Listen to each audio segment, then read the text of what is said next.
Tandaan nyo ito, mga minamahal kong kapatid. Dapat maging handa kayo sa pagkikinig, dahan-dahan sa pananalita, at huwag agad magagalit.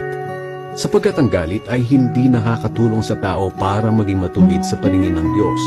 Kaya talikuran nyo na ang lahat ng kasamaan at maruruming gawain, at tanggapin na may pagpapakumbaba ang salita ng Diyos na itinanim sa inyong puso na siyang makapagliligtas sa inyo.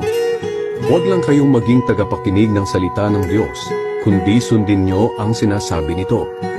Dahil kung hindi, dinadaya nyo lang ang sarili ninyo. Dahil kung nakikinig lang ang isang tao sa salita ng Diyos, pero hindi naman niya tinutupad ang sinasabi nito, katulad siya ng isang taong tumitingin sa salamin, na pagkatapos makita ang sarili, ay umaalis at agad kinakalimutan ang ayos niya.